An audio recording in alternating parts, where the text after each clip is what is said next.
G'day, Stuart here from Universal Rocks, and I'm pretty excited today. What I've got is a whole selection of fish tanks decorated like never before. Okay, we've got a bunch of 75 gallons and a bunch of 140 gallons.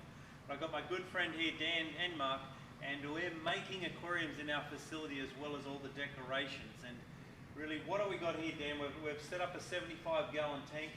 Absolutely. You've been keeping fish a lot longer than I have.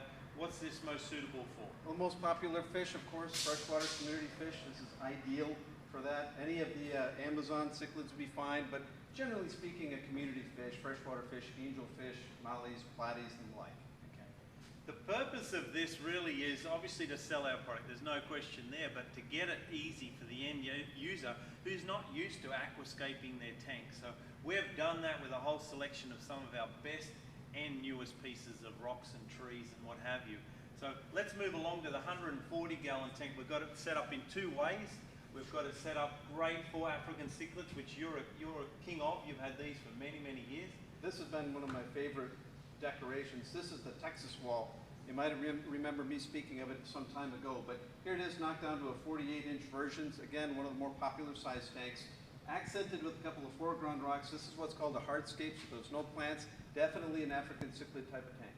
Yep, don't want plants with that. You could add plants if you want, but you don't typically have plants with the cichlids. We absolutely can put plants in there, but there are the guys that want just a free swimming fish, and in this case, rocks only is perfect. But again, just jumping back real quick, the Texas wall, one of the challenges is getting the water filtered, and I think you've come up with a brilliant way to help move water. How'd you do that? So we've just got a hole at the top here, so your intake will go into that hole, and then the other side, you've got your outlet where the water's coming over, so you're sucking the water at the back. There's a screen on this underneath it you can't see that helps water get through as well, so you've got the water getting sucked from the back. That's not so necessary on the crevice backgrounds here and the rocky background we're about to come to, because there's so little water kept behind that, and the background, if you hold it up to the sunlight, you'll see pinholes anyway, but this has a lot more water behind it. A very, very clever way to deal with getting water moving.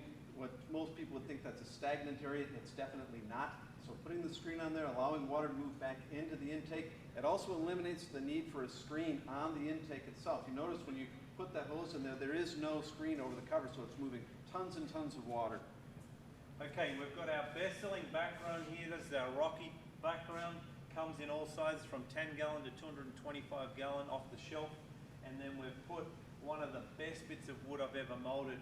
I never thought I could actually mold it with these big long tentacles, these tree roots, but perfect. So great. Once again, what's this one for, do you think? I would do, again, community fish. Larger community fish would be perfect.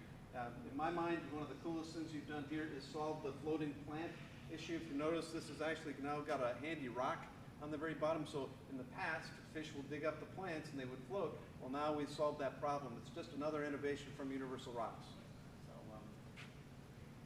look out for it. We've got them in line now. We've got them on stock. We've got them in stock. Hopefully we can keep them in stock. But 140 gallon, 75 gallon Universal Rocks aquarium and decorations. Thank